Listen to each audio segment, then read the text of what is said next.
Selamat pagi Bapak Ibu. Bapak Ibu, Bapak. Selamat pagi, Bu. Assalamualaikum, selamat pagi. Yes. Waalaikumsalam warahmatullahi wabarakatuh. Sehat ya Bapak pagi ini? Bapak-bapak semua? Amin, sehat, Bu. Sehat, Alhamdulillah. Baik, untuk kita mulai saja ya Bapak perkuliahan kita pada pagi hari ini. Semoga semuanya sehat, tetap semangat.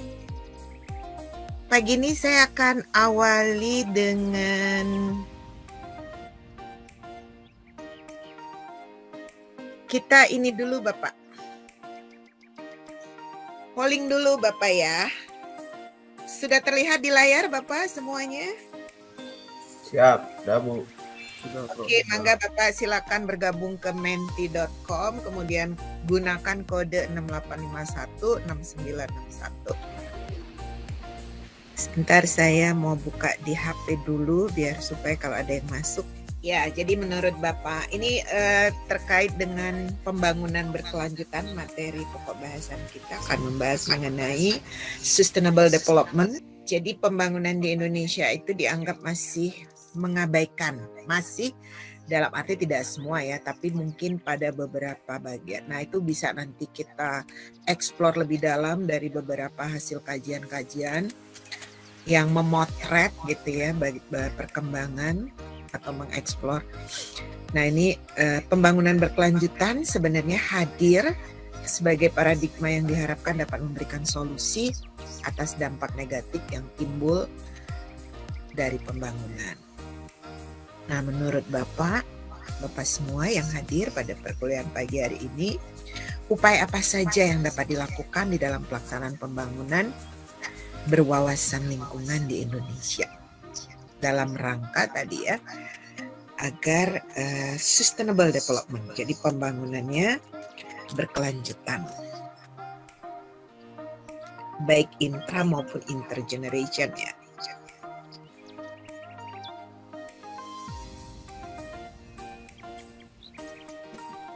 Sudah bisa masuk Bapak di mentinya? Halo? Siap, sudah, Bu. Sudah. Monggo silahkan diberikan pendapat opini berdasarkan juga tentu pengalaman Bapak selama ini yang terkait dengan hal ini ya.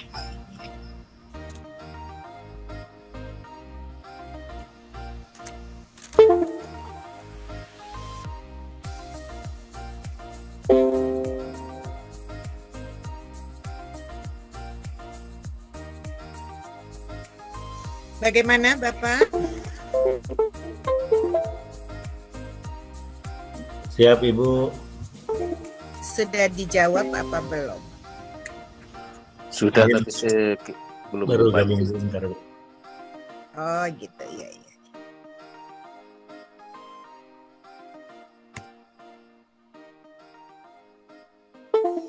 Oke, ada sudah dua yang menjawab. Ada yang perlu dilakukan perencanaan secara matang dan melibatkan berbagai stakeholder utama. Penggunaan sains sebagai basis perencanaan agar segala aspek lingkungan menjadi bahan pertimbangan. Kemudian ini mempertahankan kelestarian lingkungan dengan tetap menjaga keseimbangan hubungan antara manusia dengan lingkungan. Oke, ini menarik nih ya, konsep Trihita Karana, hubungan antara manusia dengan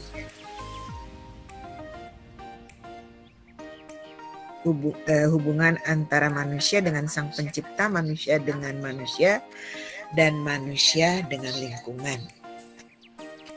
Nah, maka kita lihat ya kalau konsep, nah ini nanti menarik nih, bisa diceritain, ini mungkin jawaban Pak Made ya. Siap Prof, di Bali Prof. Di Bali ya, Trihita Karana.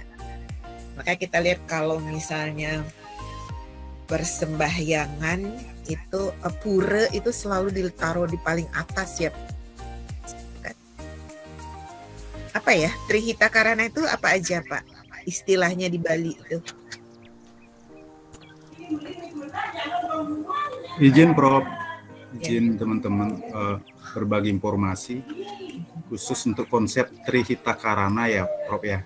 Ya. Dan di rekan-rekan ini bagaimana saya tulis, bagaimana hubungan kita dengan Sang Maha Pencipta. Artinya kita tetap bersyukur dengan anugerah yang diberikan oleh beliau. Kemudian kita juga tetap memeliharanya. Mungkin mohon izin di teman-teman di Hindu, ini ada beberapa ritual Prof dalam persembahyangan sebagai rasa wujud kita bersyukur kepada Sang Maha Pencipta. Nah, kemudian hubungan antara manusia dengan manusia, antara pengambil kebijakan dalam hal ini dalam merencanakan pembangunan, sehingga tetap mengedepankan konsep terpeliharanya lingkungan dengan baik, Prof. Yang berikutnya, hubungan antara manusia dengan lingkungannya merupakan implementasi dari kedua hal tersebut, sehingga kita tidak semena-mena dalam tanda kutip memperlakukan lingkungan. Artinya lingkungan itu sedapat mungkin terjaga kelestariannya. Demikian Prof, mungkin secara garis besar saya informasikan. Ya, baik Pak Made, terima kasih. Ya, jadi konsep kalau di Hindu itu ada konsep Trihita Karana ya Pak ya tadi ya. Ada juga istilah pelemahan itu apa ya Pak? Pelemahan. Izin Prof, kalau itu parahyangan dan pelemahan Prof. Oh gitu. Parahyangan itu mungkin lebih nuansanya kepada kita dalam hal upacara keagamaan Prof. Nah, kalau pelemahan mungkin yang kita lihat dengan mata telanjang terbuka di alam ini, Prof. Jadi ada alam dan sekitarnya, ada gunung, ada laut, ada persawahan, itu mungkin yang dimaksud pelemahan. Oh gitu, iya. Nah itu kan juga peruntukannya itu kan sudah diatur ya di dalam Trihita Karana. Nah kemudian atau termasuk mungkin kalau ini seperti zona zonasinya gitu ya. Nah kalau mungkin di yang lainnya itu ada juga yang hablum minallah, hablum minal alam, hablum minanas. Mungkin itu juga yang terkait dengan konsep yang keterhubungan tadi ya. Nah kemudian ini ada juga jawaban pengelolaan sumber daya alam dengan efektif dan efisien sehingga dapat digunakan di masa depan. Pembangunan dilaksanakan dengan memperhatikan prinsip ekologi secara tegas. Oke, saya ini dulu komplitnya. Secara tegas pembangunan dengan melibatkan seluruh stakeholder dengan perencanaan yang baik. Nah dari dua ini sudah ada berapa ya? Ada 5.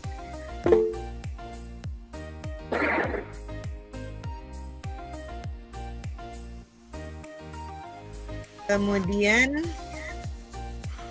pemerintah mendorong masyarakat sadar akan pentingnya melestarikan lingkungan, memfasilitasi masyarakat dalam hal pemanfaatan sumber daya yang ada, selalu melibatkan partisipasi masyarakat yang berada di sekitar lokasi pembangunan.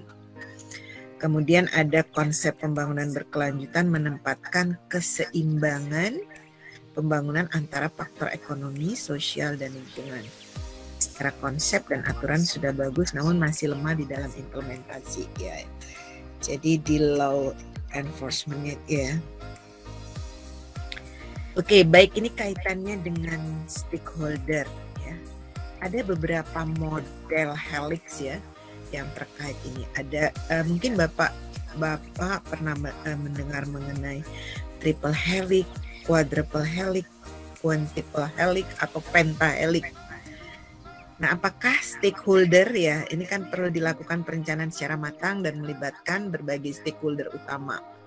Penggunaan sains sebagai basis perencanaan agar segala aspek lingkungan menjadi bahan pertimbangan. Tapi tentu saja tidak hanya sebatas di dalam perencanaan ya.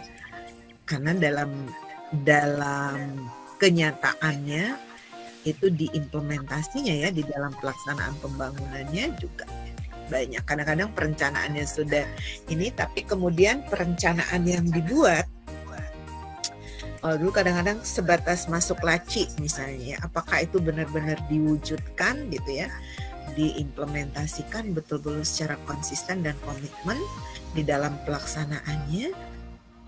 Nah mungkin secara konkret ya, secara konkret sebenarnya upaya. Nah upaya apa sebenarnya yang perlu betul-betul, nah ini kaitannya tadi yang terkait dengan law enforcement juga ya. Penegakan aturan ya, penegakan aturan. Kadang-kadang di dalam perencanaan itu juga sudah dilakukan zonasi, sudah ini peruntukan gitu ya. Apakah itu di perencanaan pembangunan atau di dalam perencanaan juga yang terkait dengan RT RW, rencana tata ruang dan wilayah. Ya, apakah keseimbangan? Ya, kadang-kadang misalnya gini, pembangunan gedung lantainya misalnya ya pada daerah-daerah tertentu misalnya ya harus diatur, termasuk juga building coverage ratio misalnya ya, terutama untuk daerah-daerah resapan, daerah-daerah capture area gitu ya, dimana misalnya itu juga ada pengaturan-pengaturan. Nah pengaturan-pengaturan itu kan biasanya juga dilakukan melalui serangkaian izin ya, izin kalau bangunan tadi misalnya izin mendirikan bangunan gitu ya, atau pembangunan-pembangunan yang terkait misalnya punya potensi dampak yang besar harus punya AMDAL misalnya ya, analisis mengenai dampak lingkungan. Nah, apakah itu sudah benar-benar dilakukan secara tegas seperti tadi ya, ada pendapat itu harus secara tegas dilakukan. Nah, bagaimana ini Bapak? Terutama tadi yang secara tegas, ini jawaban siapa ya? Halo Bapak. Karena tadi kan sebenarnya kadang perencanaannya sudah bagus ya, tapi diimplementasinya, nah apakah ini sudah betul-betul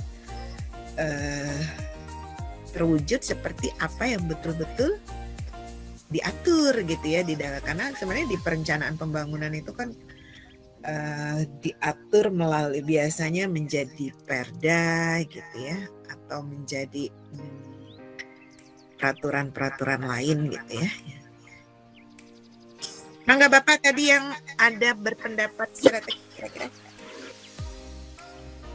Mungkin saya yang tadi Bu di soal perencanaan. Memang tidak hanya di perencana sebenarnya, tapi menurut saya di awal perencanaan itu menjadi yang menentukan. Yeah. Karena seringkali memang orang sering bilang perencanaannya sudah bagus tapi pelaksanaannya tidak bagus. Artinya ya kalau pelaksanaan tidak bagus, perencanaannya berarti perlu bagus. Perencanaan dalam enforcement, dalam mengawal itu berarti tidak secara tersistematik. Dan kenapa stakeholder penting? Karena seringkali dalam perencanaan yang tidak melibatkan itu akhirnya timbul kebijakan yang justru malah merugikan masyarakat banyak. Seringkali misalnya begini, pemerintah itu seringkali karena terlalu intens komunikasi dengan dunia usaha dan selalu fokus pada kepentingan ekonomi misalnya, mereka tidak berkonsultasi dengan masyarakat umum yang berada di grassroots atau yang berada pada wilayah-wilayah sumber daya alam, sehingga kadang cenderung lebih banyak pertimbangannya adalah pertimbangan bisnis, sehingga seringkali tidak melibatkan masyarakat di bawah dan akhirnya jadilah kebijakan-kebijakan ya bentuknya bisa macam-macam, bisa undang-undang, bisa PPU dan sebagainya, itu yang akhirnya eksploitatif terhadap sumber daya alam begitu. Oleh karena itu menurut saya juga dalam proses perencanaan itu pertimbangannya harus melibatkan sains, karena seringkali pertimbangan yang terlalu melibatkan aspek modal bisnis itu pada akhirnya hanya menjadikan beban bagi alam, karena eksploitasi dilakukan secara besar-besaran tanpa mempertimbangkan sustainability atau keberlangsungan dari sumber daya alam itu. Itu barangkali penjelasan singkat dari saya. Oke, terima kasih Pak Qasim. Jadi ada yang perlu kita highlight ya sebenarnya dari penjelasan tadi. bahwa ada pelibatan stakeholder, salah satunya juga berbasis sains. Artinya mungkin ini juga harus melibatkan akademisi, begitu maksudnya Bapak? Tentunya Bu, harus akademisi lintas bidang. Ya. Ya, jadi di dalam pembangunan itu juga terutama model pembangunan dan yang berkaitan juga dengan innovation itu ada yang diperkenalkan semacam model helix. Pernah dengar ya Bapak? Tadi saya udah sebutin. Ya Bu, benar. Nah, kira-kira yang kaitannya dengan ini model helix yang mana nih yang paling tepat? Kan tadi sebagai ada akademik, bisnis, government gitu ya. Akademik, bisnis, government ini kan triple helix. Tapi kemudian ada juga melibatkan masyarakat atau community ya. Jadi dan termasuk media kan. Ya, di pentahelix. Nah, tapi sebenarnya kalau di Kayanes ini ya, Kayanes bentar. Dia sebenarnya memperkenalkan quintuple helix ya. Nah, itu yang terkait juga dengan pembangunan berkelanjutan. Jadi ada lingkungan yang juga harus ya mereka-mereka yang mungkin terlibat di lingkungan ya, yang tadi termasuk mengawasi. Nah, itu diperkenalkan di quintuple helix ya. Jadi selain dari akademisi, bisnis, government dan community, nah itu juga ada yang terkait dengan lingkungan ya. Jadi ini kan terutama untuk, nah kalau di pentahelix itu ada media ya. Nah makanya misalnya di pembangunan pariwisata, terutama kalau di kita sekarang kan yang sedang jadi primadona misalnya pembangunan pariwisata, itu mengadopsi model dari pentahelix ya. Termasuk salah satunya media, karena media ini dianggap bisa memberikan pengaruh yang cukup baik ya terhadap perkembangan pariwisata. Terutama media-media yang sekarang, media-media kontemporer yang sekarang, misalnya sosial media juga gitu ya. Jadi tidak hanya media mainstream ya, tapi juga media-media misalnya. Makanya kenapa misalnya beberapa para selebritis atau selebgram atau apa gitu ya, yang misalnya dilibatkan juga menjadi influencer gitu ya untuk memperkenalkan pariwisata. Biasanya kalau mereka yang punya follower banyak, punya subscriber banyak, itu tingkat pengaruhnya juga cukup besar ya, mempengaruhi orang gitu ya, mempengaruhi orang juga. Misalnya kalau dia berwisata kemana, kemudian memberikan ini yang positif terhadap tempat yang dia datangi, nah itu biasanya followernya itu juga akan terpengaruh ya, subscribernya. Dan rasanya Kementerian Pariwisata cukup besar ya anggarannya yang terkait dengan ini. Begitu Bapak, Pak Kozin? Ya Bu. Ya. Ya. Kalau di DKI sendiri, nah ini bagaimana pengalaman yang melibatkan model helix ini? Ini menarik Bu, karena memang sekarang DKI kan fokus juga pada soal-soal lingkungan ya. Jadi kenapa tadi saya juga bilang soal sains itu, karena memang pembangunan berbasis sains itu menjadi penentu. Sains itu kan lebih objektif dan analisnya lebih komprehensif, tajam. Sehingga di DKI misalnya sekarang untuk banyak sekali terjadi perubahan paradigma Bu, yang terkait dengan misalnya pengurangan emisi, kemudian penambahan ruang hijau gitu ya, kemudian paradigma transportasi itu banyak sekali perubahan. Misalnya transportasi dulu kan pengguna mobil yang emisinya paling besar itu dapat prioritas paling utama ya.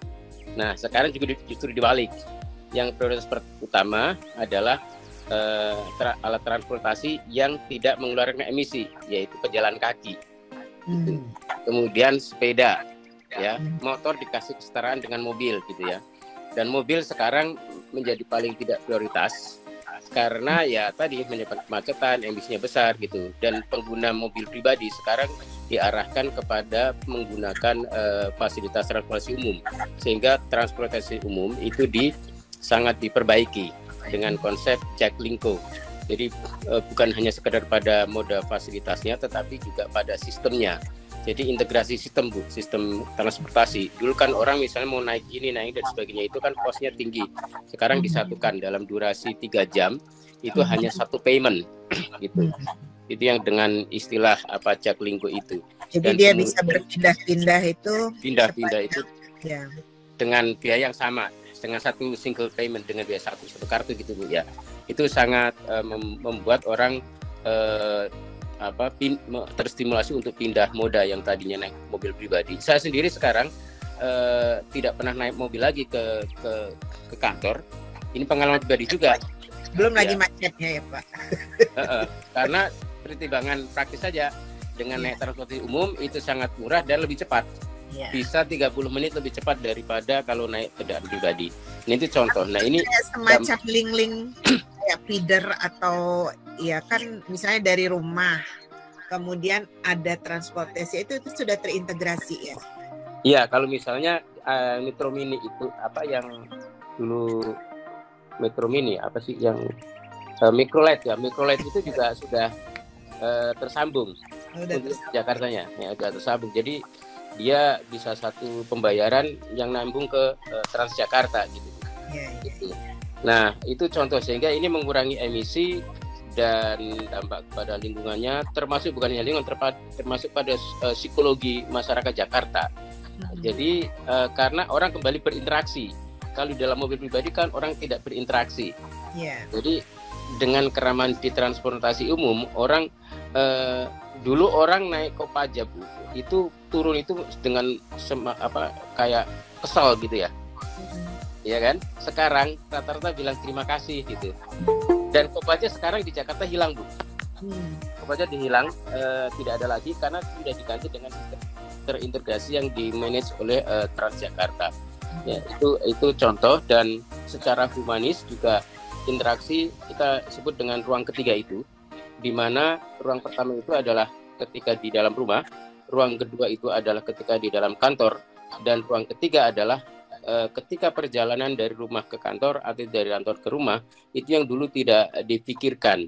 Nah sekarang dipikirkan sebagai ruang di mana mestinya orang punya pengalaman-pengalaman baru di situ. Sehingga di jalan, misalnya Sudirman Tamrin itu ada beberapa, selain banyak diperbaiki, itu juga ada kadang kalau sore itu ada musik, ada musik tepi barat gitu ya, karena berada di tepi barat gitu, untuk menghibur para pejalan kaki di situ. Kemudian ketika di alat transportasi mereka juga dibiasakan untuk berinteraksi. Dampaknya itu tingkat kriminalitas turun, dan kekerasan di Jakarta dalam beberapa tahun sekarang ini itu menurun sangat drastis. Itu dulu seringkali ada kekerasan antar kelompok, antar beda keyakinan, antar geng daerah gitu ya, dulu tawuran. Nah ini sekarang turun sekali dampaknya. Nah ini beberapa hal, termasuk yang terakhir kenapa kita perlu melibatkan sains adalah soal penanganan pandemi corona. Itu seandainya kita tidak mengandalkan sains ya, maka saya yakin penanganan di Jakarta yang kemudian diadopsi se Indonesia itu tidak sebaik yang dilakukan di sini. Jadi waktu ada pandemi, maka yang pertama kali dipanggil dan memang diminta untuk mengekspor ya proses penanganan itu adalah para bukan ekonom, bukan tetapi para saintis epidemiolog. Epidemiolog, karena memang mereka yang paling mengerti soal penanganan pandeminya. Jadi fokus utama itu. Baru kemudian karena ekonomi dan seterusnya itu akan recovery kalau pandeminya bisa tertangani begitu. Nah, itulah perlunya sains ya, berbasis sains gitu, Bu. Saya kira itu, Bu. Oke, menarik. Kalau di ini indeks kebahagiaan orang Jakarta meningkat ya? Indeks kebahagiaannya secara umum meningkat, Bu. Walaupun mungkin kalau untuk seluruh Indonesia itu belum nomor 1 ya, Jakarta tidak nomor 1. Gitu. Sekarang menurun tuh Pak. Yang secara akumulatifnya menurun, secara akumulatif, tetapi ada beberapa poin ya, yang misalnya tingkat keamanan dan sebagainya itu menaik. Jadi kalau kita lihat per poinnya itu ada beberapa yang menaik, tetapi secara akumulatif itu ada penurunan Bu. Ya gitu. Tapi mudah-mudahan ya, karena ini kan juga transisi ya, sedang proses yang sedang terus dikembangkan. Nah ini juga termasuk para komuter gitu ya, para komuter yang berada di daerah penyangga ibu kota ini kan juga ikut ini kan ya dampak dari tadi ya pembangunan yang ini kan. Nah, teman yang kan sekarang kan proses pembangunan misalnya MRT karena tadi Pak Kozin bilang mass transportation ini terus ditingkatkan. Nah ini kan sama ya pengepel di negara-negara maju itu sebenarnya sudah dialihkan ya dari private transport menjadi mass yang apa namanya transportasi publik yang tadi nyaman, murah gitu ya. Kemudian juga lebih waktunya itu juga bisa lebih diprediksi gitu kan. Biasanya kan ada apa namanya ya, ada semacam papan-papan ini yang kapan misalnya jalur ini kapan akan datang, kemudian nyampenya berapa ini lagi gitu kan. Jadi lebih pasti ya. Jadi dari sisi bisnis pun ini sebenarnya akan jauh lebih mendukung gitu ya. Betul. Satu mungkin yang kalau dulu kan kita kalau naik transportasi kendaraan umum itu yang kita takutkan adalah dari sisi keamanan ya, misalnya copet dan lain-lain. Tapi kemudian sekarang kan di dalam itu juga udah ada CCTV misalnya. Juga ada kalau perjalanan panjang sudah ada internet juga gitu ya, lebih nyaman. Bisa kalau mau yang istirahat, kalau mau yang misalnya sambil baca kayak misalnya orang di negara-negara maju kan biasanya mereka di kendaraan umum itu kan baca gitu ya. Nah nggak tahu kalau yang tadi diharapkan lebih humanis, kemudian kalau kebiasaan di kita kan ngobrol misalnya ya, ngobrol atau saling berbagi informasi. Nah apakah itu juga lebih terlihat ya Pak Kozin ya? Kalau masa pandemi ini kan tidak boleh ngobrol di dalam ini ya Bu ya. Ada memang misalnya kita naik MRT itu tidak boleh terima telepon, tidak boleh ngobrol. Tetapi ada ya? Ada dan memang dijaga oleh satpamnya. Jadi ada di dalam keretanya itu dijaga. Tetapi kalau di dalam setiap stasiun itu ada disediakan buku Bu. Jadi orang bisa naruh buku yang bisa diambil kemudian dibawa gitu ya, dan biasanya ya mereka baca di dalam terutama kalau MRT karena jumlah penumpangnya tidak terlalu banyak, biasanya orang baca ya. Nah itu saya kira itu juga merupakan saya pribadi pertimbangan kenapa naik MRT, karena ketika di dalam itu kita bisa sambil setidaknya baca WA lah gitu ya. Kalau nyetir kan nggak bisa ngapa-ngapain kan gitu ya. Itu pertimbangan lain aja gitu. Iya. Iya, dan salah satu sebenarnya kebijakan untuk mengalihkan dari private ke transportasi publik tadi, kebijakan apa lagi Pak yang diinginkan di Jakarta ya terutama ya. Kalau di luar negeri itu misalnya kan parkir itu dibuat mahal misalnya ya. Atau pajak yang dibuat progresif dan lain-lain. Kalau di DKI ini sebenarnya parkir sangat mahal sekarang. Bahkan kalau nanti pergubnya diterapkan semua itu parkir di pusat-pusat kota itu sangat mahal. Kemudian di titik-titik hub misalnya orang mau masuk Jakarta itu nanti ada tempat-tempat parkir untuk dia pindah ke kendaraan umum Bu. Misalnya nanti ke depan itu di Fatmawati gitu ya, itu akan disediakan tempat-tempat parkir sehingga orang keluar tol itu lajunya adalah pakai kendaraan umum. Nah parkir di tengah kota itu sangat sedikit. Kemudian orang bangun gedung itu nyediain jumlah parkirnya itu juga sedikit. Kalau dulu bikin sedikit karena insentifnya itu dikurangin. Kemudian ke depan itu juga begini Bu, insentif pembangunan gedung ini efisien bangunan itu, gedung-gedung yang bertingkat. Dulu kan gedung bertingkat itu semakin diberi peluang pada jalan-jalan yang lebar. Di mana Tamrin gitu-gitu ya. Itu ya gedungnya bisa tinggi. Diizinkan gitu. Nah, besok itu diubah. Nanti gedung-gedung yang bisa tinggi itu adalah gedung-gedung yang berada di titik-titik hub. Di titik hub untuk persimpangan hub moda transportasi gitu. Misalnya kan ada titik di mana di situ ada stasiun MRT, stasiun Transjakarta, begitu dan stasiun KRL itu. Nah, titik temunya itu akan menjadi pusat bisnis. Karena disitulah orang keluar masuk transportasi ya. Sehingga nanti disitulah yang kemudian insentif untuk pembangunan gedung lebih tinggi itu justru berada di situ, bukan pada jalan lagi gitu. Nah kemudian juga tren untuk permukiman misalnya. Sekarang ada namanya permukiman yang basisnya itu adalah transportasi umum. Misalnya kalau lihat di itu stasiun Tanjung Barat, itu kan lagi dibangun tuh, Perumnas lagi bangun ya, apartemen di situ. Itu didekatkan ke situ permukimannya itu supaya pusat-pusat permukiman itu justru berada di titik-titik jalur transportasi umum. Iya. Biasanya ada LRT gitu ya.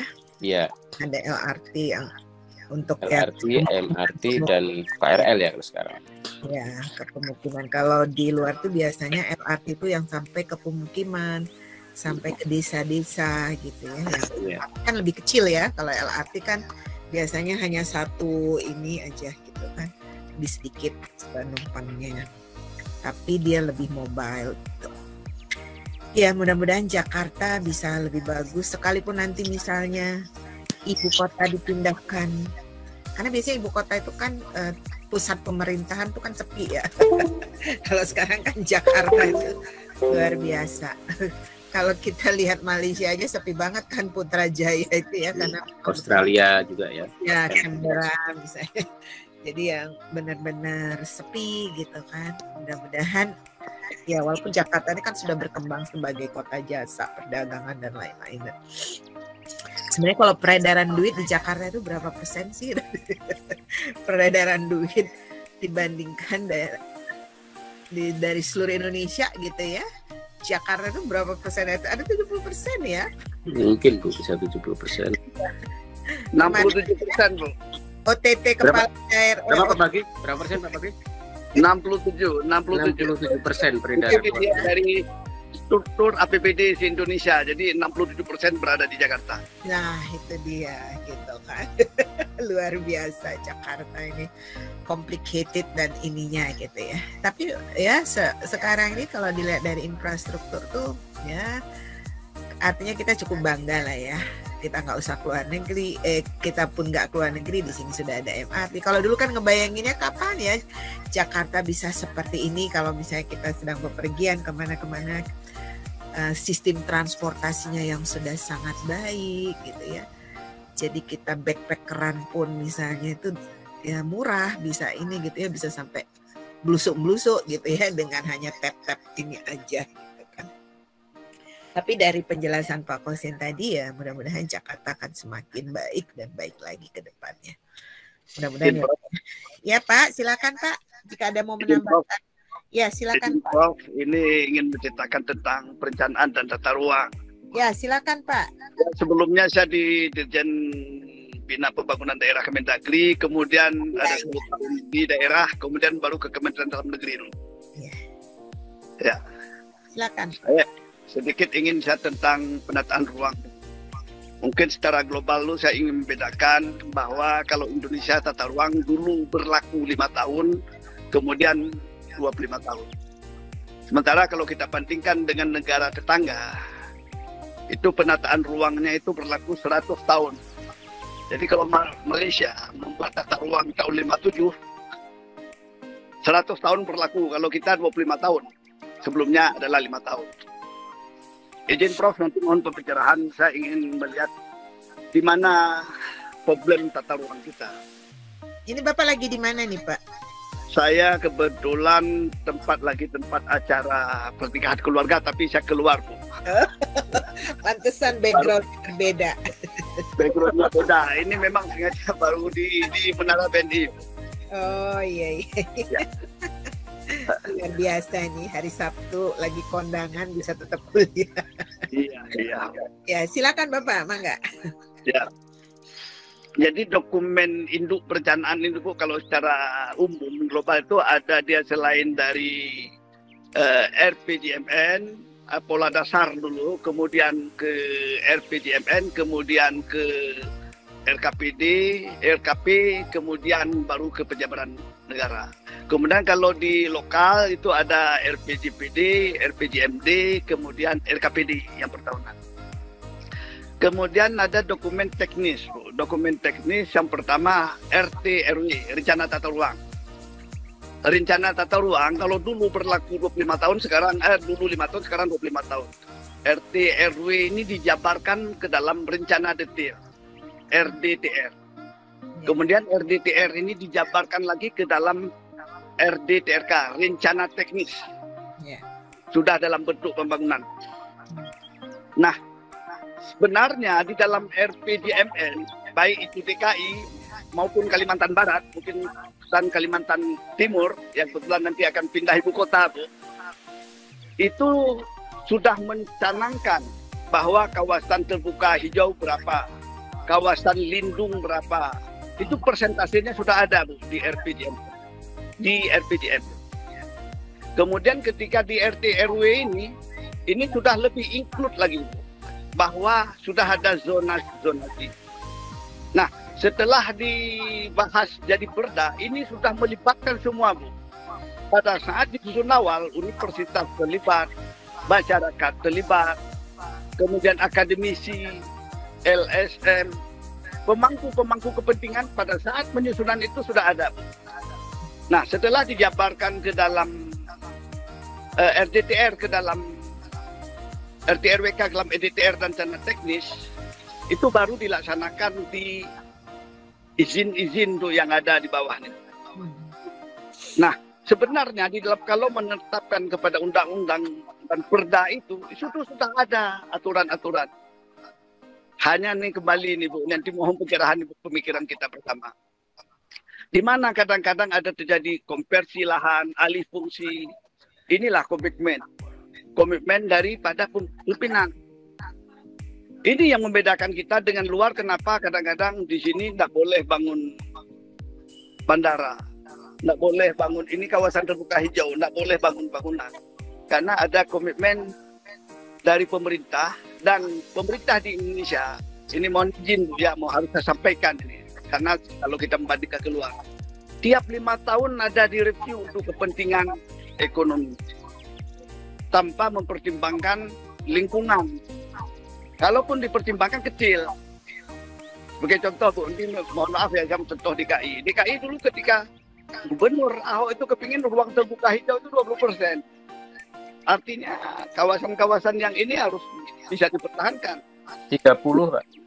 30 lagi. Tapi kalau kan ada undang-undang penataan ruang itu kan sudah ada ketentuan ya, ruang itu harus berapa. Nah, jadi sebenarnya bisa di ini kalau tidak memenuhi. Ini yang membedakan ketika DKI dengan daerah lain. Daerah lain misalnya di luar, saya Kalimantan lain itu yang akan jadi ibu kota negara. Kawasan terbangunnya masih di bawah 25%. Kalau DKI kawasan terbangunnya sudah hampir 80-90%. Jadi suatu daerah yang kawasan terbangunnya sudah penuh, itu menatanya itu sangat sulit, crowded. Sangat sulit. Tetapi ketika di ibu kota baru sekarang, Kalimantan Timur, Kalimantan Barat, dan Kalimantan secara keseluruhan, karena kawasan terbangunnya kecil, akan mudah itu. Jadi yang saya ingin sampaikan kepada Prof pada pagi ini, Prof, ini adalah komitmen daripada pimpinan untuk melaksanakan bahwa kalau memang itu zonasinya sudah ditetapkan, melaksanakan. Jangan begitu selesai ganti kepala daerah, ganti pimpinan, direview untuk dokumen. Nah, ini yang kita sulit. Meskipun ada indikator AMDAL yang akan dilaksanakan, Prof. Jadi setiap ada pergantian kepemimpinan, itu direview kembali. Sebenarnya kalau memang itu sudah sesuai, kita ini meskipun ada unsur ekonomis ya, itu tidak direview. Ini direview karena faktor ekonomi. Nah, ini yang sangat disayangkan, kita dalam penataan ruang berbeda dengan negara tetangga kita, mungkin Singapura, Malaysia yang konsisten 100 tahun. Siapapun menjadi kepala pimpinannya, dia tetap melaksanakan. Kita ini berubah-ubah, Bu. Mohon izin mungkin kalau disampaikan untuk ya saya kira sama ya, mungkin DKI pun ada begitu. Ketika pergantian ini nanti akan berubah kebijakan. Tata ruangnya direview. Nanti boleh Pak Kosim ngecek di bapedanya DKI, pasti ada direview tata ruangnya. Nah, review itulah yang menyebabkan terjadi pergeseran sehingga kalau memang secara ekonomi perlu ini ya akan digeser, dirubah. Ini yang kita harapkan, komitmen dari pergantian pimpinan yang tidak bisa berlanjut, sehingga kalau sustainable tadi dari aspek aturan udah bagus, Bu, ketentuan udah bagus, tata ruang udah bagus, ini udah bagus, tapi ketika berbicara untuk kepentingan, meskipun sudah ada AMDAL, terjadi revisi. Nah, ini yang sering kita lihat ini, baik di daerah maupun pusat. Mohon pencerahan, demikian Prof. Oke, terima kasih Pak Bakri ya. Ya, Bakri, Bu. Ada pengalaman teman-teman lain di daerah yang lain bagaimana? Ya, silakan. Izin, Prof. Iya, silakan. Eka, Prof. Izin, Prof, menyambung, Prof. Ya, silakan, Pak. Tadi kalau jawaban saya secara umum tadi sudah disampaikan, Prof, bahwa sebetulnya kita harus konsisten bahwa bumi yang kita tinggali ini bukan milik kita, tapi warisan anak cucu kita. Nah, dengan seperti itu kita juga semua harus konsisten bahwa pembangunan yang kita laksanakan itu jangan sampai merusak kelestarian lingkungan. Saya menyambung, Prof, yang disampaikan tadi Pak Kojin dan Pak Bakri ya. Kita mengalami sendiri ya, kebetulan saya kemarin bertugas di Bapeda juga, Prof, di Bapeda Kerawang. Jadi kalau kita konsisten di RT/RW, baik RT/RW nasional, RT/RW provinsi maupun RT/RW kabupaten, kota ya, itu kita hubungkan dengan Undang-Undang Lingkungan Hidup, misalnya ada KLHS, ada AMDAL. Di situ sudah jelas sebetulnya, Prof. Kita nggak bisa ngelanjutin membahas AMDAL kalau tata ruangnya tidak sesuai. Tapi mohon maaf, yang terjadi ya, saya sebetulnya nggak berani, Prof, kalau bukan di forum akademisi seperti ini ngomong seperti ini. Karena saya birokrat, karena saya birokrat, Prof, saya nggak berani ngomong, Prof. Yang pertama tadi, Prof, saya sepakat bahwa idealnya ya kita konsisten. Misalnya tata ruang nasional kita itu mungkin koreksi ya, bukan 25 tahun, 20 tahun. Misalnya Kerawang 2011, 2031 gitu kan. Mungkin aja DKI misalnya 2010, 2030. Nasional juga mungkin seperti itu. Nah, ingin saya sampaikan, Prof, kadang-kadang tadi apabila ada pergantian kebijakan, salah satu contoh Kerawang merasakan betul, Prof, di era Pak Jokowi ini infrastruktur sangat luar biasa dan memang manfaatnya juga terasa ya. Karena Kerawang ini posisinya tengah-tengah di antara Trans Jawa ya. Kita punya proyek strategis nasional 3, Prof, yang sebetulnya belum terakomodir di tata ruang kita. Yang pertama, jalan tol layang Jakarta Cikampek. Saya kira sekarang teman-teman sudah merasakan manfaatnya. Kalau mau ke Jawa, ke Bandung, nggak usah macet-macet di Bekasi, tapi langsung keluar Kerawang. Itu di tata ruang kita tidak ada, tapi itu tidak terlalu krusial. Karena itu hanya memanfaatkan ruang milik jalan yang selama ini sudah ada. Jadi hanya elevated aja dari tol yang ada. Yang kedua, jalan tol Jati Asih Sadang. Nah, ini jalan tol Jati Asih Sadang ini memang belum merasakan Bapak Ibu, tapi udah lihat proyeknya. Kalau di pintu keluar tol Sadang itu ada pembangunan jembatan, itu nanti ke Jati Asih, Bu. Jadi sebutnya Jakarta Cikampek sisi selatan. Nah, ini luar biasa merubah pola ruang di kita, Prof. Karena itu panjang jalannya 30 km yang melintas di kita, Prof. Dari batas Kabupaten Bekasi sampai batas Purwakarta, yang tadinya sebagian besar hutan tanaman produksi. Jadi daerah resapan air kita, Prof. Yeah. Nah, otomatis dengan adanya jalan tol itu akan terbuka, nanti akan ada interchange, ada rest area, kita mungkin tidak lagi bisa mempertahankan kawasan hijau. Udah gitu ada lagi proyek yang ini cukup monumental ya, kereta cepat bro.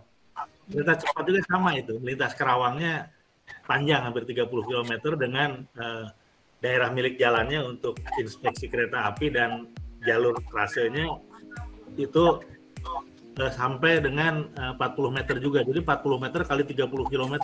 Kebayang Prof, tanah yang digunakannya luar biasa luas. Nah itu mempengaruhi sekali terhadap daya dukung dan daya tampung lingkungan. Karena apabila ada jalan tol, ada kereta api cepat, apalagi di Kerawang ada stasiunnya, otomatis daerah resapan air kita akan berkurang. Nah ini seperti ini sebetulnya di tata ruang kita tidak ada, tapi karena ini kebijakan nasional PSN, akhirnya kita daerah menyesuaikan, Prof. Dan itu bisa jalan, AMDAL itu bisa jalan walaupun tata ruangnya belum sesuai. Yang ingin saya sampaikan, Prof, tadi terkait jawaban saya, kenapa saya sampaikan ya sedikit filosofis lah. Jadi bumi kita ini ya harus kita pertahankan. Salah satu contoh sebetulnya yang akan terasa, Prof, di perkotaan ya, itu kalau lama-lama akan krisis air. Karena air kita berkurang, terus pengambilan air tanah juga yang masif. Apalagi Prof kalau di Kerawang ya daerah tutup hijaunya itu kita pertahankan betul di wilayah selatan ya, yang berbatasan dengan Cianjur, Bogor, dan Purwakarta. Yang tadi saya sampaikan ternyata itu dilintasi oleh 2 PSN yang dampaknya sangat luar biasa. Dan kelihatannya kita tidak bisa lagi mempertahankan daerah hijau itu, Prof. Karena kalau ada jalan tol, ada kereta api cepat, ada stasiun, pasti pergerakan dan barang akan makin banyak. Jadi di sini ingin saya sampaikan, Prof, karena tadi diskusinya terkait lingkungan, sebetulnya perencanaan kita bagus, regulasi bagus. Hanya yang perlu kita sadari bersama, konsistensi kebijakan. Jadi sebetulnya kalau bisa kebijakannya melanggar aturan, idealnya kita juga bukan aturan harus menyesuaikan, tapi kebijakan harus menyesuaikan dengan aturan yang ada. Mungkin itu, Prof. Terima kasih. Oke, terima kasih Pak Eka. Kalau di Kerawang sendiri, ruang terbuka hijau itu sudah berapa persen? Itu, Prof. Kalau saat ini aja kita sudah kurang sebetulnya, Prof. Kita 18% itu pun dengan lahan-lahan hutan milik perhutani yang, maaf tanda kutip ya, kita nggak bisa intervensi. Salah satu contoh tadi yang trase kereta cepat itu ratusan hektar, Prof, terkena trase kereta cepat. Belum lagi ternyata di kita ada PP 13 tahun 2017 tentang RT/RW nasional, Prof. Di kita ternyata diperuntukkan untuk Bandara Soekarno-Hatta 2 adanya di Kerawang, Prof. Itu memerlukan lahan hampir 4.000 hektar. Itu juga tanah perhutani, Prof.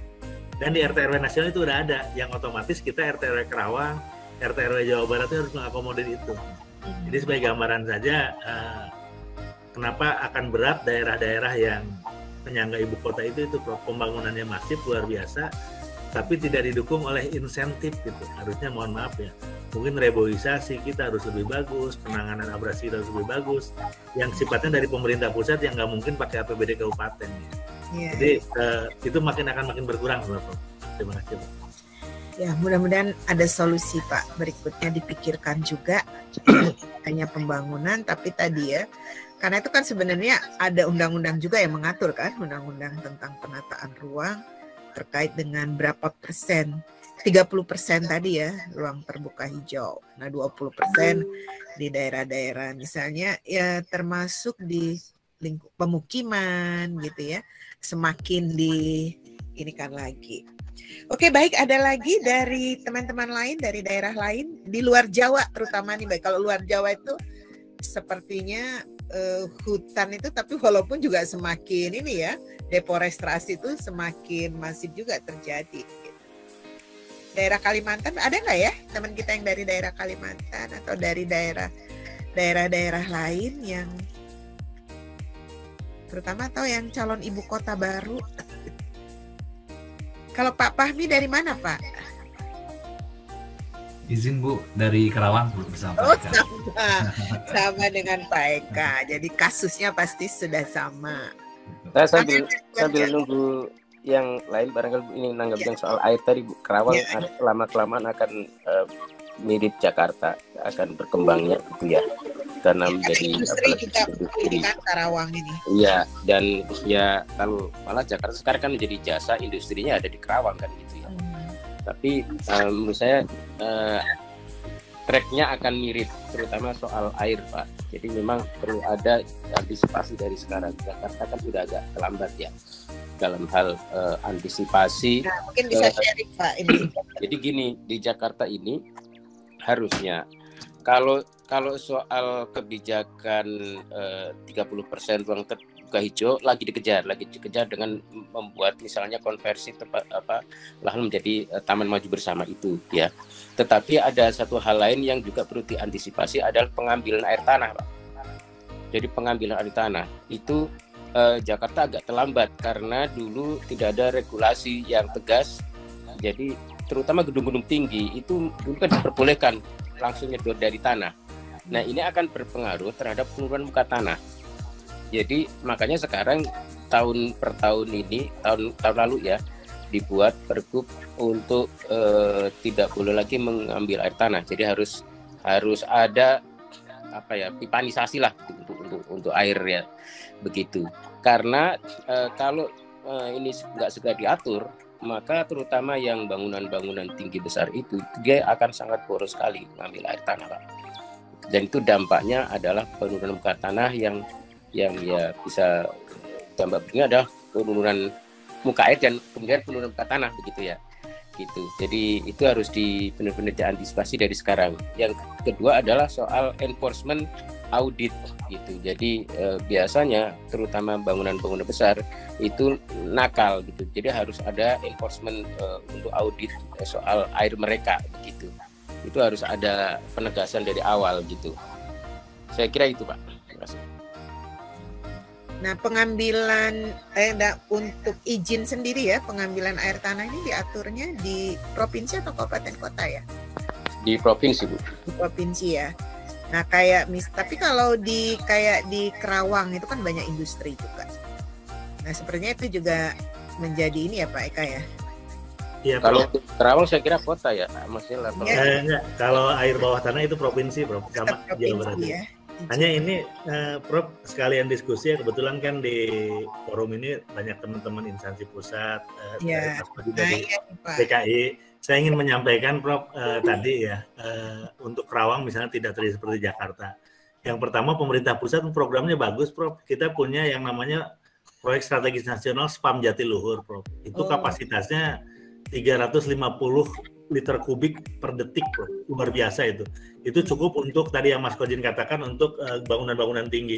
Hanya tadi mungkin konsistensi kita penegakan aturan. Karena tadi pengambilan air bawah tanah adanya di provinsi gitu. Kita hanya tarik pajaknya doang gitu kan. Terus salah satu contoh juga, mohon maaf ya, yang salah satu merusak sumber air itu sebetulnya walaupun tidak seluruhnya ya, pertambangan yang tidak bertanggung jawab, Bro. Nah, Karawang itu sebenarnya di pola ruang kita itu tertutup untuk pertambangan. Tapi nggak tahu gimana ceritanya, ternyata pertambangan ini sekarang kewenangannya bukan kabupaten lagi. Sekarang pindah ke provinsi, terus katanya pindah ke pusat. Jadi kadang-kadang kita tidak tahu, Prof. Ternyata tahu-tahu wilayah yang tadinya kita hijau, tahu-tahu ada izin tambang. Kalau izin tambangnya misalnya bertanggung jawab, pasca tambangnya bagus, mungkin tidak terlalu mengganggu. Tapi pada saat pasca tambangnya tidak bertanggung jawab, itu yang repot, Prof. Jadi di daerah hulu misalnya sudah habis, otomatis gelontoran air langsung. Dengan undang-undang yang baru di pusat sekarang, Pak, tambang. Dengan undang-undang apa sekarang? Undang-undang kontroversi. Betul. Nah itu karena di pusat itu kita sekarang tidak bisa lagi itu, Prof. Yang dulu, mohon maaf ya, kita bertahan tidak buka pertambangan, kecuali memang yang sudah ada. Sekarang tahu-tahu pada muncul izin-izin tambang. Nah, ini mungkin satu dilema juga, Prof. Jadi satu sisi kita di kabupaten kewenangan terbatas, sisi lain dampak yang paling terasa itu di kabupaten. Tadi yang dikatakan Mas Kojin, kita sudah mulai merasakan turunnya itu air muka tanah makin dalam, orang harus ngebor, terus kita merasa banyak daerah-daerah di pantai abrasi juga gitu kan. Nah, ini kan dampak di kabupaten tapi kebijakan di pusat gitu, Prof. Itu aja mungkin, Prof. Terima kasih. Ya, mudah-mudahan teman-teman yang di pusat, nah ini betul-betul sebelum memberi izin itu harusnya ini ya, berkoordinasi dulu dengan teman-teman di daerah seperti apa kondisinya, karena dampak itu dirasakan pasti yang di daerah ya. Oke, baik. Kalau Pak Made masih di Pak Billy, Pak Nazarudin nih yang dari yang terkait dengan yang mengatur regulasi. Pak Nazarudin, mungkin ada pendapat Pak terkait hal ini yang dikeluhkan tadi teman-teman. Belum, Prof. Belum. Oke, baik. Pak Made, ya. Ya, siapa tadi? Billy. Oh ya, Pak Billy, silakan Pak Billy. Ya, ini Prof. Dari mana ya Pak Billy ya? Dari Sulawesi Utara. Sulawesi Utara, ya. Ya. Ini Prof, saya ingin berbagi sedikit tentang daerah. Kebetulan saya di daerah Kota Tomohon. Daerah Kota Tomohon yang 3 tahun terakhir marak sekali karena lahan perkebunannya hutan masih banyak di sini, Prof, perbukitan. Jadi marak sekali yang punya lahan itu, Prof, membuat tempat-tempat pariwisata, Prof. Tempat-tempat pariwisata, mungkin daerah seperti Bogor ya, dibuat tempat-tempat pariwisata yang nyatanya akan berdampak terhadap lingkungan bagi masyarakat sekitar. Dan ini yang menarik, Prof, yang punya lahan tersebut itu para pemilik modal ataupun dari pemerintah sendiri. Mungkin ini saya berani mengatakan, misalnya di sini di lahan tersebut punya birokrat ataupun kepala daerah tersendiri, Prof, bupati wali kota. Jadi sini tidak ada regulasi yang akan berdampak masyarakat kecil yang lahannya mungkin bersebelahan. Di sini terjadi kepemilikan di mana lahan tersebut mau dibeli oleh yang bersangkutan, yang tentunya mempunyai uang, agar supaya dapat memperbesar lokasi lahan tersebut untuk dijadikan tempat pariwisata. Tentunya masyarakat sekitar tidak mau, Prof, karena aksesnya yang sudah terbuka, jalan sudah terbuka, dan itu mempunyai potensi yang besar, Prof, karena daerah pegunungan tentunya memiliki view yang sangat baik. Yeah. Nah, ini yang berdampak, Prof, di mana tidak ada regulasi. Mengapa? Karena lahan yang dibuka oleh orang yang mempunyai modal tersebut akan berdampak terhadap masyarakat yang berada di bawahnya, Prof. Mungkin dari 10-15 tahun ke belakang, Prof, tidak pernah terjadi banjir atau longsor di pemukiman sekitar.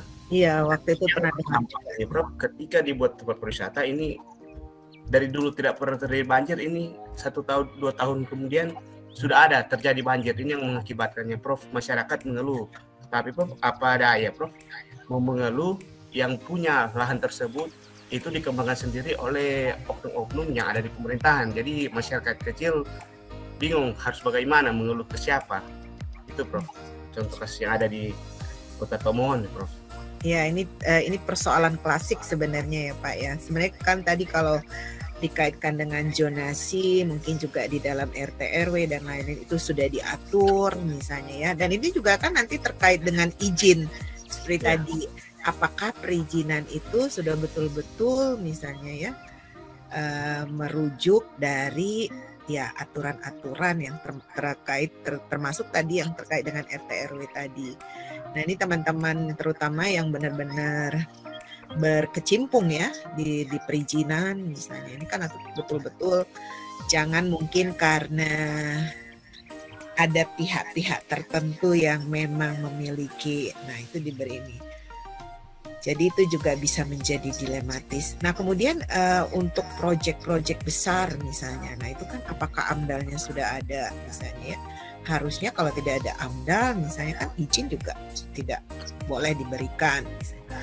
Nah ini kadang-kadang masih terjadi ya ternyata di beberapa daerah karena tadi kepemilikannya siapa, nah izin itu bisa jadi tidak ada ketegasan mungkin ya di dalam law enforcement-nya. Jadi tidak merujuk pada peraturan. Mudah-mudahan harusnya ini bisa dikaji ya Pak Billy ya, dikaji ya. Kalaupun kita tidak ini biasanya kita melalui dari kajian ya. Nah, nanti kajian ini kan akan ada rekomendasi-rekomendasi yang juga bisa menjadi policy brief ya, untuk masukan gitu ya, bagaimana mengelola, bagaimana melakukan pembangunan yang tadi betul-betul sustainable ya, bisa berkelanjutan. Jadi ada keseimbangan, keselarasan antara tadi ekonomi. Kemudian eksploitasi sumber daya alam ini juga pasca kemarin otonomi daerah itu ya, karena terkait dengan PAD ya, peningkatan PAD gitu kan, ini juga banyak terjadi. Kalau yang terkait dengan hal itu bagaimana Pak Billy di daerah? Yang kaitannya dengan misalnya peningkatan PAD dalam rangka jadi banyak juga sebenarnya peraturan-peraturan daerah yang terkait dengan investasi misalnya ya, itu belum betul-betul mendukung ya, terkait dengan sustainable development.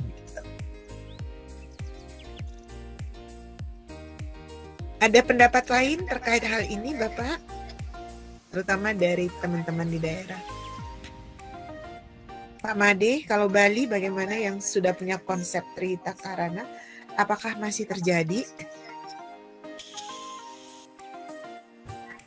Izin Bro. Ya. Di Bali mah kecil Prof dibandingkan dengan daerah lain ya. Daerah lain. Bali itu cuma luasnya 5.780 km persegi, Prof. Jadi ada 8 kabupaten, 1 kota kita. Dan untuk penataan ruang sendiri sudah ada regulasinya, yaitu Perda nomor 6 tahun 1989 tuh, Prof. Sebagaimana tadi sempat saya sampaikan di awal, mungkin di Bali agak unik seperti itu, Prof. Ada konsep 3 hubungan yang tadi saya sampaikan, Prof. Ya, jadi dengan yang oh ya Pak Made, mumpung ingat ini Pak Made, ya, Prof. Ada satu ini yang cukup ini di Bali itu yang teknik subak misalnya. Nah ini kalau dikaitkan dengan alih fungsi lahan. Nah di beberapa kementerian sebenarnya kan ada aturan yang menjadikan dia lahan abadi ya, nggak boleh dialih fungsikan. Misalnya kalau itu kaitannya dengan lahan-lahan hijau subur misalnya ya. Misalnya kaitannya juga dengan security food untuk mendukung keamanan pangan dan lain-lain. Kan sebenarnya sudah ada ya ketentuan bahwa lahan itu tidak boleh. Nah itu kan harus diinventarisir mana lahan-lahan yang sebenarnya cukup potensial untuk dijadikan lahan abadi yang dia tidak boleh dialihfungsikan. Misalnya kalau untuk yang sawah. Nah bagaimana kalau di Bali yang terkait dengan subak ini ya. Subak ini kan sudah menjadi heritage ya. Sudah didaftarkan menjadi apa?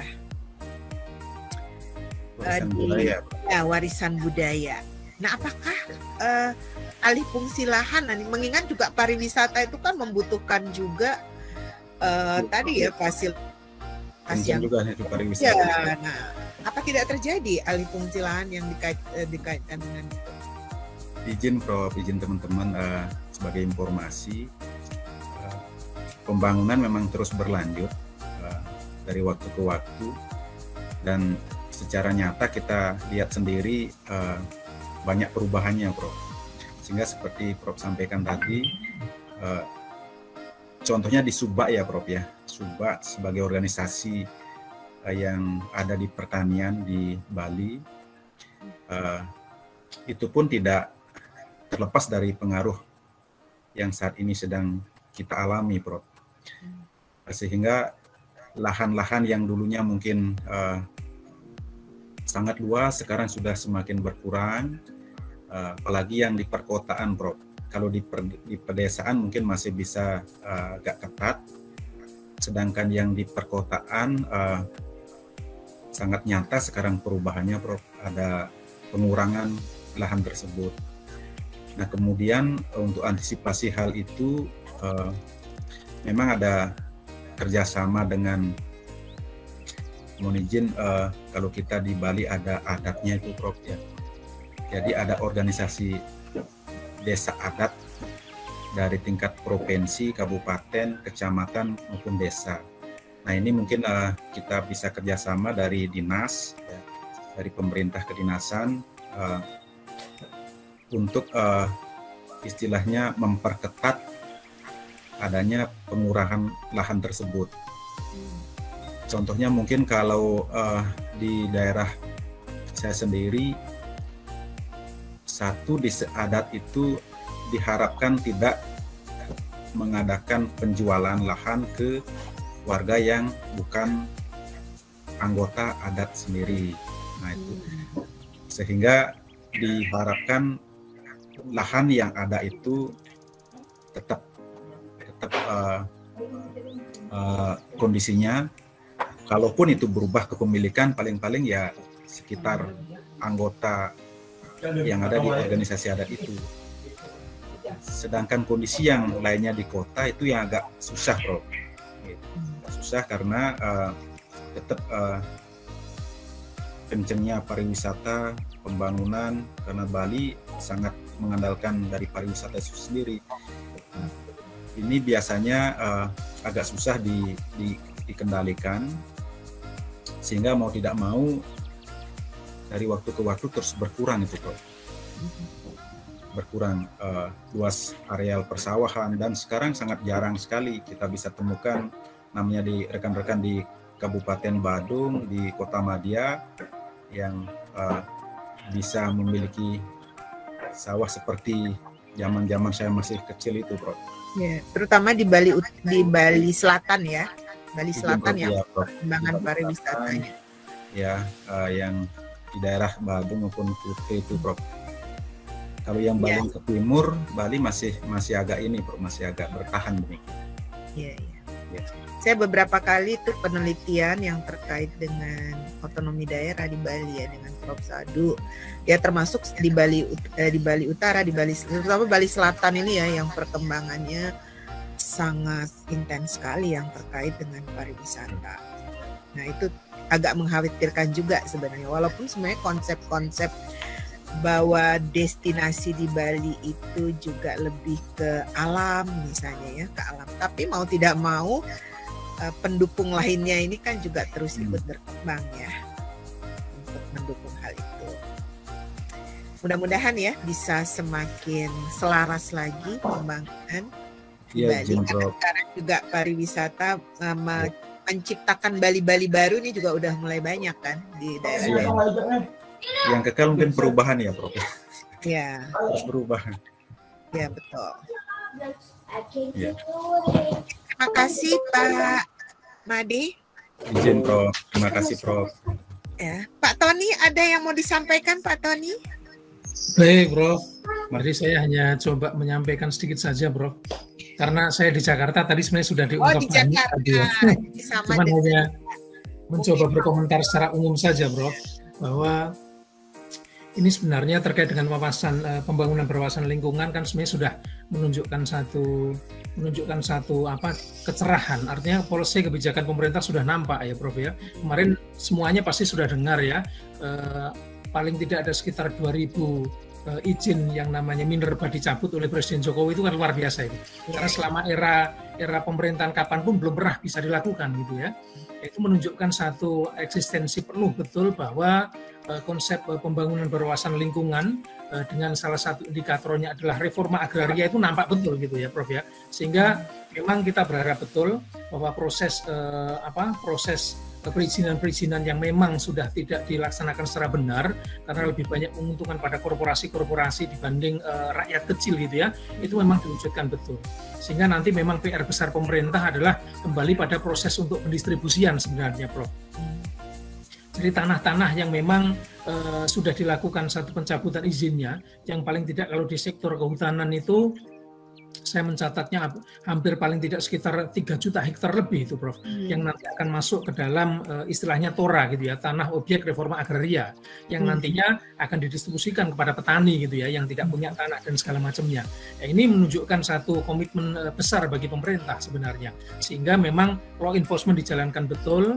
Kalau bicara tentang proses reforma agraria, salah satunya juga terkait dengan reboisasi juga, Prof, karena hutan kita kan sudah luar biasa hampir gundul sama sekali ya, berkurang. Kemudian mungkin penggalakan yang namanya penghijauan kembali, kemudian penanaman 1000 pohon dan segala macam atau berapa ribu pohon itu menjadi hal yang krusial di lingkungan sekitar kita lah, minimal ya. Kemudian law enforcement terkait dengan pembalakan hutan itu memang harus mutlak diperlukan ya, sehingga kita sebenarnya sangat berharap betul karena tracknya pemerintah ini sudah benar sebenarnya terkait dengan apa yang saya sampaikan di atas tadi. Tinggal bagaimana memang mengawal betul bahwa tanah-tanah yang begitu luas, utamanya di daerah-daerah luar Jawa, bisa dimanfaatkan oleh masyarakat. Kami yang memang tidak punya tanah ya untuk digunakan benar dalam konteks untuk pembangunan lingkungan, sehingga memang konsep pembangunan berwawasan lingkungan ini akan tercapai betul yang memang mengedepankan dari sisi konservasi sumber daya alam. Kira-kira itu aja Prof, komentar singkat saja Prof. Oke, terima kasih Pak Tony. Kemudian terkait dengan penggunaan teknologi ya, ini kan teknologi ini juga kita kan sudah niscaya teknologi itu semakin masif ya mempengaruhi kehidupan hampir di semua sektor.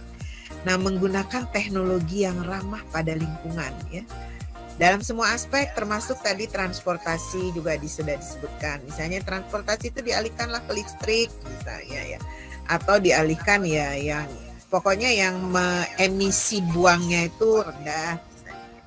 Tapi saya tadi belum dengar sih kalau di DKI sebenarnya terkait dengan emisi ini ada nggak kontrolnya itu seperti apa misalnya ya. Kalau di Cina itu kan mereka di pinggir-pinggir jalan itu sudah ini ya, pasang alat gitu ya. Kalau kalau di Bandung ini biasanya yang itu tuh kalau di pusat pemerintahan, nah itu mereka sudah atur. Kalau yang lebih dari harus ada sertifikat emisi itu kan, ditempel misalnya di mobil dan lain. Nah ini atau di bangunan-bangunan juga ya, apalagi ini dikaitkan nanti dengan efek rumah kaca, kemudian global warming, dan akhirnya climate change. Nah itu upaya-upaya yang sudah dilakukan itu seperti apa Bapak kalau di daerah? Kalau di ini sebelum yang lain Bu ya mungkin mengawali karena tadi. Yes ya, monggo siapa aja. Ini memang tren ke depan transportasi itu sebenarnya memang ke listrik. Di Jakarta itu kencang sekali. Sekarang sudah lebih dari sebagian ya bus Transjakarta itu sudah pakai listrik juga Bu. Gitu. Jadi ke depan akan mengarah ke sana. Sudah ada lebih dari 100 ya belum semuanya tapi trennya akan ke sana. Kemudian policy juga diarahkan ke sana. Saya kira ini bukan hanya di Jakarta tapi policy nasional. Pak Presiden juga sudah sangat mengendorse ya untuk converting mobil dari yang mobil gas, mobil emisi dengan ke arah mobil listrik. Kemudian juga soal regulasi misalnya. Sekarang kalau parkir di Jakarta itu kalau usianya di atas 5 tahun mobilnya itu dia akan dicek ininya Bu, emisinya. Kalau ketahuan ini maka dia akan kena denda besar sekali gitu. Jadi itu contoh aja. Jadi lumayan ketat untuk jadi mobil-mobil tua udah nggak boleh jalan. Nggak boleh. Iya. Udah dimisiumkan aja ya. Jadi kalau di parkir di Jakarta itu sudah dicek nanti gitu. Gitu. Nah, kemudian kan sekarang gini, tentu mobil listrik problemnya itu adalah masih sangat mahal, ya kan? Harganya masih sangat mahal, sehingga pembelinya juga masih sangat sedikit. Ini kayak lingkaran setan, karena harganya mahal, pembelinya sedikit. Karena jumlahnya sedikit, maka harganya mahal kan begitu ya? Gimana cara, ya kan? Kan logika ekonomi kan begitu Bu. Jadi barangnya mahal, jumlahnya sedikit. Karena jumlah sedikit maka ya karena orang nggak banyak yang beli, maka hukum ini demand supply ya. Makanya gimana cara memotong ini? Ini adalah tugas pemerintah. Tugas pemerintah harus menciptakan demand yang di-create untuk menumbuhkan industri mobil itu begitu. Makanya memang ada rencana nanti terutama yang moda-moda transportasi yang dimiliki oleh pemerintah itu arahnya memang ke listrik, sehingga tingkat konsumsi mobil listrik itu meningkat. Dengan demikian kalau demand-nya meningkat, pembelinya banyak, maka industri juga akan menurunkan harga. Tapi di sisi lain juga ada pengalihan ya dari private ke transportasi publik tadi kan ya Pak? Iya. Jadi mobil listrik pun ya nggak perlu banyak-banyak juga sebenarnya ya. Artinya kalau orang sudah habitnya sudah nyaman, aman dengan berkendaraan transportasi publik, nggak perlu juga sebenarnya mempunyai kendaraan lain yang, nah kalau di tempat lain kecuali misalnya kalau di desa untuk mengangkut hasil pertanian dan lain-lain gitu. Tapi kalau di perkotaan kan sebenarnya sudah ada mass transportation ya, MRT, LRT gitu ya, atau termasuk feeder-feeder lain yang dipersiapkan ya dari MRT, LRT kan listrik semua itu ya. Ya, itu kan sudah listrik. Jadi kendaraan pribadi itu sebenarnya harusnya sudah bisa ditekan untuk juga semakin memperbaiki lingkungan kita ya. Iya. Nah, selain transportasi, pemanfaatan teknologi lainnya yang mungkin yang lebih ramah lingkungan, karena teknologi ini juga termasuk misalnya teknologi di dalam rumah tangga ini juga banyak yang televisi, kulkas, AC gitu ya. Nah ini kan seharusnya sudah teknologinya sudah mulai di ini ya, untuk yang lebih ramah, termasuk laptop, komputer di perkantoran. Termasuk kita juga menggunakan misalnya kalau listrik yang sudah automatically lampu yang sudah nggak perlu dimatikan gitu ya, jadi sudah berbasis sensor ya, smart city lah. Apalagi Jakarta ini kan sudah semuanya sudah arahnya ya, inisiasinya kan sudah ke arah smart city. Nah ini perkembangan smart city itu juga kan termasuk nanti smart environment gitu kan, smart environment, smart mobility, smart. Ya, listrik pun ya. Kalau sumber power itu masih menggunakan fosil, itu kan belum ramah lingkungan ya. Misalnya sebagian listrik kita kan masih ada yang pakai batu bara, belum environmental friendly ya. Jadi memang kita lagi mengarah ke depan. Itu bayangkan Indonesia negara tropis itu misalnya kayak kota di Jakarta itu kalau adanya atap rumah di Jakarta yang berkurang banyak, atapnya itu konversi menjadi atap sekaligus transparan, dia juga panel surya. Itu kalau misalnya seluruh rumah-rumah di Jakarta misalnya itu, maka ini lagi dipikirkan policy apakah nanti modelnya pemerintah menyewa atap itu atau caranya. Tetapi ini potensial sekali, maka itu akan jadi energi gratis untuk listrik karena matahari ini tak itu. Kita sudah mempraktek lagi. Jadi sebenarnya kalau teman-teman mau itu sekarang sudah punya nama ekspor. Jadi ada meteran, kalau meteran di rumah itu kan ya kita punya itu kan meteran impor aja kita. Tetapi ada model meteran listrik itu yang sistemnya impor Bu. Jadi kita bisa jual ke PLN. Nah saya pasang sendiri di rumah.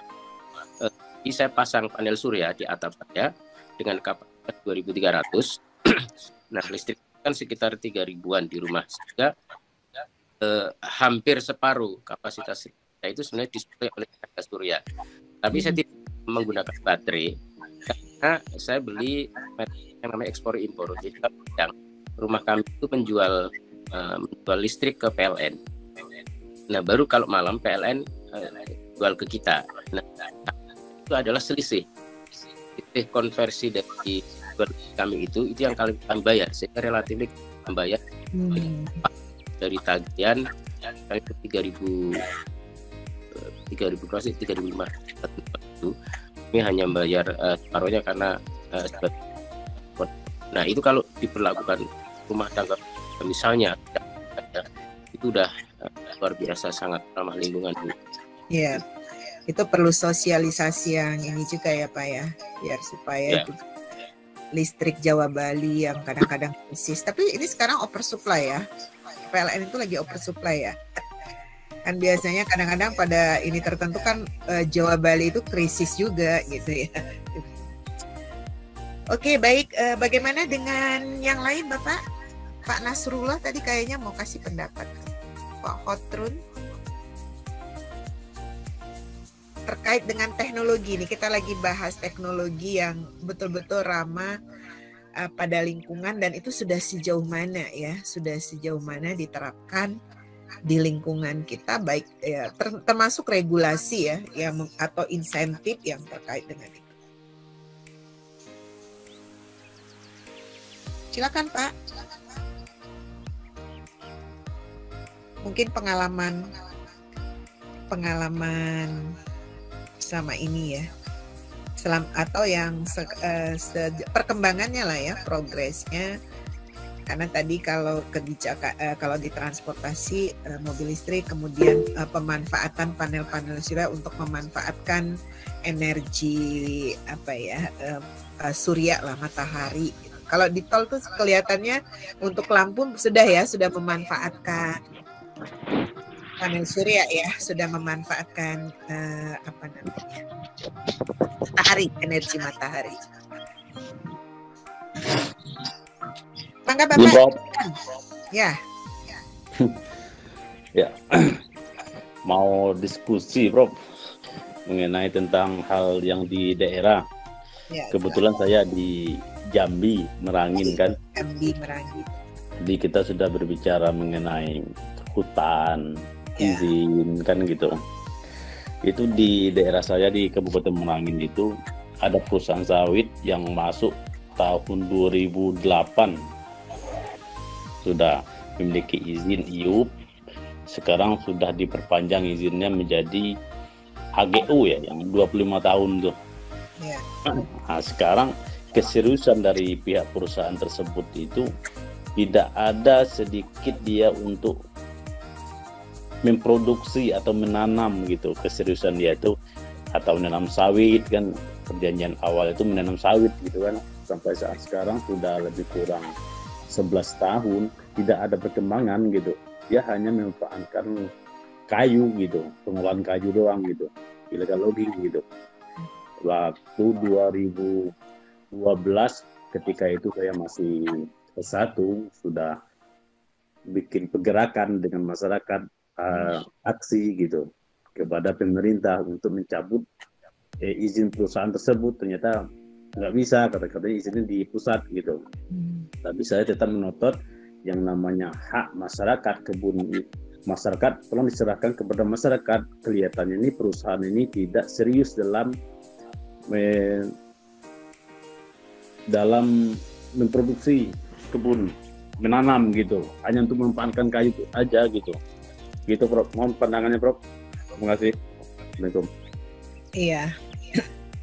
Kadang-kadang pemerintah pusat ini juga perlu dibantu ya. Jadi ingat sebenarnya karena kasus deforestasi di Sumatera ini juga cukup masif, terutama mulai dari Aceh itu ya. Pernah ada proyek misalnya Ladiaga Laska, pernah dengar ya? Ladiaga Laska itu singkatan dari nama daerah. Jadi G-nya itu Gayu atau apa gitu ya. Jadi tujuannya sih bagus sebenarnya untuk membuka isolasi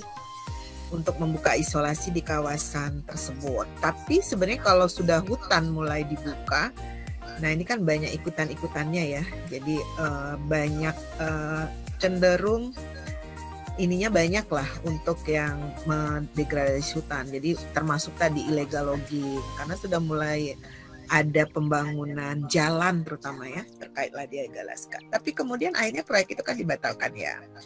Pertama juga karena terkait dengan AMDAL. Nah itu penggeraknya waktu itu adalah LSM yang terkenal yang terkait dengan mereka banyak menginikan hutan itu apa ya? Walhi. Nah, Walhi salah satunya, Walhi, dan mungkin konsorsium lah beberapa ini ya. Jadi kadang-kadang kalau jaraknya tol jauh itu memang harus ada hasil kajian-kajian, harus ada memang kontrol yang terkait dengan pemanfaatan hutan. Karena sebenarnya sudah ada aturan untuk pemanfaatan hutan itu kan mereka juga harus melakukan penanaman kembali ya. Misalnya seperti tadi Pak Najarudin bilang harusnya menanam sawit dan lain-lain. Nah, harusnya memang kajian-kajian yang diarahkan untuk mengkaji dampak-dampak atau kontrol-kontrol sosial terhadap itu tuh harus dilakukan gitu ya. Jadi untuk juga memberi masukan kepada pemerintah pusat, karena mereka juga kan pasti tidak selalu misalnya ya paham. Yang paham itu kan di daerah sekitar yang memang di mana dilakukan pembangunan ataupun jadi rehabilitasinya seperti apa, itu kan sebenarnya aturan-aturan. Jadi bagaimana law enforcement-nya, penegakan hukumnya, kalau aturan itu dilanggar, nah itu perlu diinformasikan dan itu tentu banyak cara ya. Dan kalau di akademisi biasanya itu melalui penelitian, kemudian biasanya teman-teman LSM juga biasanya ikut memantau, melakukan mediasi, hearing dan lain-lain ya untuk mengkomunikasikan hal tersebut. Tapi kalau Pak Najarudin sendiri kan ada di ini di dewan ya, di ininya bergerak. Iya, Prof. Nah, ini kan juga bisa memberikan masukan juga terkait dengan hal tersebut.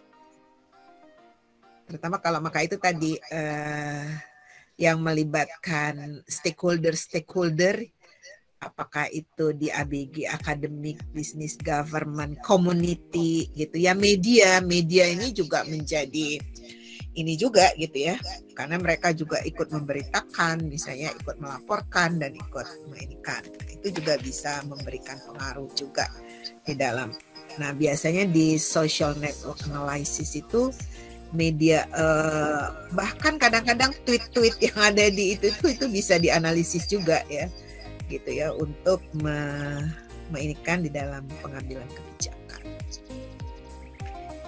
Oke Bapak Ibu, kalau Pak Wahyu, Pak Aris saya belum lihat ini. Belum silaturahminya belum berini. Lagi di mana nih Pak Wahyu? Kok kebalik-balik fotonya? Izin Prof. Oh iya, silakan Pak Hotrun. Silakan Pak. Ya. Pertama, mungkin tadi teman-teman semua yang dari pemerintah daerah tentu yang sudah bergelut di dalam proses formulasi, implementasi dan evaluasi bagaimana tata kelola pembangunan yang berwawasan lingkungan. Saya pribadi tidak punya pengalaman itu, Prof. Cuman saya memposisikan diri ini sebagai orang awam, sebagai warga DKI. Saya kebetulan di mana, Pak? Kalau Pak Hotrun di mana? Saya kebetulan di BPIP, Prof. Oh iya, Pancasila. Ya. Jadi memang sangat Pancasila betul itu memang kalau sudah berwawasan lingkungan gitu ya. Nah, kalau dari pendekatan Prof tadi di awal itu adalah edukatif dalam perspektif religius tadi itu ada Allah, belum nas begitu ya, ada akhlak terhadap lingkungan begitu. Ya. Tapi pengalaman bisa saya dari butir itu nanti Pak diinikan di ya tadi PIP. Mungkin tadi yang sampaikan Pak Eka tadi itu pada saat implementasi terjadi konsistensi itu mungkin dalam tanda petik ya musyawarah mufakatnya mungkin jadi diterjemahkan begitu ya sehingga tidak konsisten di dalam menjalankan peraturan tadi itu. Tapi memang saya kira saya pengalaman pribadi sebagai warga DKI tapi tinggal di Bekasi. Saya kira kan beberapa kali pemilihan kepala daerah di Bekasi selalu mengkampanyekan salah satu penanganan kredit transportasi di Jakarta itu untuk mengarahkan publik kepada transportasi publik begitu ya. Jadi satu saat, ini pengalaman pribadi saja, satu saat saya beralih yang tadinya saya berkendaraan pribadi, saya menggunakan komuter lain gitu. Awal-awal waktu masih Pak Jonan dulu itu masih beliau direktur kereta api. 6 bulan itu nyaman, Prof. Karena dulu saya ingat waktu saya masih kuliah di UI itu kayak perang dunia kedua gitu ya. Jadi pulang dari kereta api itu kita kayak tempur kan begitu ya. Jadi setelah saya merasakan komuter lain itu, wah luar biasa nih, nyaman, saya pikir begitu. Seperti yang kita tadi, duduk bisa buka handphone, laptop gitu. Tapi lama kelamaan dengan bertambahnya penumpang itu tidak diiringi dengan gerbong kereta itu. Jadi kalau saya ke Bekasi itu sudah 4 kereta api yang berlalu lalang dari Bogor ke Bekasinya belum.